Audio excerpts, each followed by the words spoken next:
नमस्कार दोस्तों, स्वागत है आप सभी का आपके अपने YouTube चैनल एग्ज़ाम प्रेप में। मैंने हिंदी की कड़ी में आप लोगों को पिछली वीडियो जो दी थी उसमें आप लोगों से बताया था कि हिंदी का विकास कहाँ से हुआ है, हिंदी नाम कैसे आया है, उन सब चीज़ों के बारे में चर्चा की थी। उसके पहले वर्णमाला भी आप लोगों को बताई थी। अब हिंदी को भाषा कहा जाता है, ये मोस्ट इम्पॉर्टेंट बात है।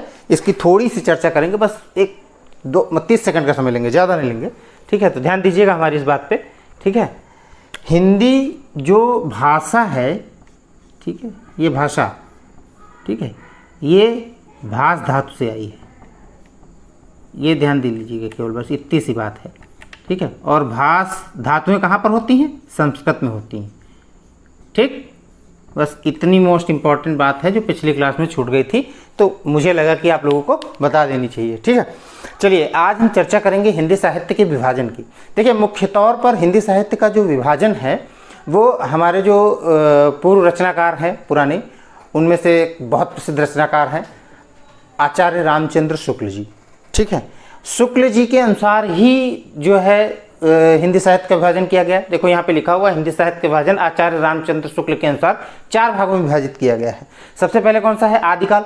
आदिकाल का जो समय है वो यहाँ पे हमने लिख रखा है, इसको मेंशन किया हुआ है, ठीक है। और वो मेंशन क्या है? ये आपका मेंशन कर रखा है हमने, ये, ठीक। आगे समय देखिए, आदिकाल का समय 1000 से 1350 ईस्वी सन तक। ये ध्यान दे लीजिएगा भाई साहब, ठीक है।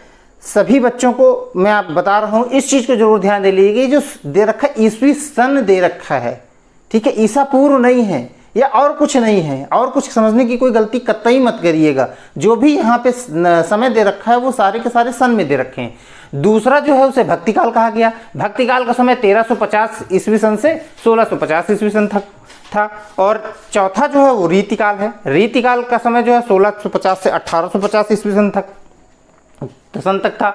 और उसके बाद में आधुनिक काल है जो 1850 से अब तक चला आ रहा है। और आधुनिक काल को कई भागों में विभाजित किया गया है, उसकी चर्चा हम लोग करेंगे, ठीक है। धीरे धीरे एक एक काल की चर्चा करेंगे। तो सर्वप्रथम ये ध्यान दे लीजिएगा, मोस्ट इंपॉर्टेंट चीज़ें जो हैं, बहुत महत्वपूर्ण जो चीज़ें हैं, जो क्वेश्चन आ सकते हैं उनमें से, कि पहले तो ये क्वेश्चन आ सकता है हिंदी साहित्य का विभाजन किसके अनुसार किया गया है? तो आचार्य रामचंद्र शुक्ल के अनुसार किया गया है, ठीक है। दूसरा कि कौन कौन से हैं, ठीक है। या ये पूछा जा सकता है कि आदिकाल का जो है समय क्या है? तो आदिकाल का समय आपको बताना है 1000 से 1350 ईस्वी सन तक है, ठीक है। दूसरा क्या है? दूसरा है भक्तिकाल। भक्तिकाल का क्या है? 1350 से 1650 ईस्वी सन तक है। ये अगर जो पूछ ले आपसे कि भक्तिकाल का क्या समय है, तो भक्तिकाल का समय बताना है। रीतिकाल का समय आपको बताना है। रीतिकाल का समय 1650 से 1850 ईस्वी सन तक है। और आधुनिक काल का समय 1850 से अब तक लिया जाता है, ठीक। यहाँ तक किसी को कोई दिक्कत, परेशानी, किसी भी तरह का कोई गम नहीं होना चाहिए, ठीक है। गम तो कतई मत रखिएगा, ठीक है। बेगम के साथ रहिए, गम मत रखिएगा। फिर उसके बाद में आदिकाल की हम चर्चा आगे बढ़ाते हुए करते हैं। तो अब आदिकाल को अन्य किन नामों से जाना जाता है? ये बहुत इंपॉर्टेंट है और ये पूछे जाते हैं अक्सर कि निम्न में से आदिकाल को किस नाम से जाना जाता है। और या ये भी पूछा जाता है कि आदिकाल किस रचनाकार ने कहा था, ठीक है। या आदिकाल को बीजक काल किस रचनाकार ने कहा था? तो आप देख लीजिए, यहाँ पर 5 नाम लिखे हुए हैं: आदिकाल, चारण काल, बीजक काल, वीरगाथा काल, सिद्ध सामंत काल। और कौन कौन से रचनाकार हैं उनके सामने हमने रचनाकार लिख रखे हैं। तो आप इस चीज को समझिए। आदिकाल किसने कहा था? पंडित हजारी प्रसाद द्विवेदी जी ने कहा था, ठीक है। आदिकाल को चारण काल किसने कहा था? रामकुमार वर्मा जी ने कहा था। आदिकाल को बीजक काल किसने कहा था? पंडित महावीर प्रसाद द्विवेदी ने कहा था, ठीक है। और वीरगाथा काल किसने कहा था? आचार्य रामचंद्र शुक्ल ने कहा था। सिद्ध सामंत काल किसने कहा था? राहुल सांकृत्यायन जी ने कहा था। यही वही राहुल सांकृत्यायन, घुमक्कड़ शास्त्र के लेखक, घुमक्कड़ी। इनका जीवन पूरा घुमक्कड़ी रहा। इन्होंने घुमक्कड़ से बेहतर कुछ भी जो है जीवन को माना ही नहीं। इन्होंने कहा कि जो कुछ बेहतर है, राहुल सांकृत्यायन जी ने, सिद्ध सामंत काल जिन्होंने कहा आदिकाल को, इन्होंने कहा घुमक्कड़ से बेहतर कोई जीवन ही नहीं हो सकता, ठीक है। तो इसके आगे फिर चर्चा करते हुए हम निकलते हैं। यहाँ तक क्लियर है? किसी को कोई दिक्कत परेशानी नहीं होनी चाहिए, है ना। यहाँ तक सब कुछ क्लियर है। तो आगे देखते हैं। आगे ये लिखा हुआ है कि आदिकाल के ग्रंथ कौन कौन से हैं। अब हमारी बात को ध्यान दीजिएगा। आदिकाल के ग्रंथ हैं उन ग्रंथों को मतलब आदिकाल में अलग अलग ग्रंथ लिखे गए हैं। जैसे सबसे पहले लिखा है सिद्ध साहित्य, तो सिद्ध साहित्य बौद्ध धर्म के लिए लिखा गया है, यानी बौद्ध धर्म के जो ग्रंथ लिखे गए हैं उन्हें सिद्ध साहित्य के नाम से जाना जाता है। इस बात को बहुत महत्वपूर्ण तरीके से ध्यान दीजिएगा। यहाँ पर एक एक पॉइंट आपका, मैं जितना भी आप लोगों को बता रहा हूँ वो परीक्षा की दृष्टि से बहुत ही महत्वपूर्ण है। ये मान के चलिए कि ये जो भी चीज़ें हैं वो पूछी हुई चीज़ें हैं, ठीक है, वो चाहे किसी भी एग्जाम में पूछी गई हों।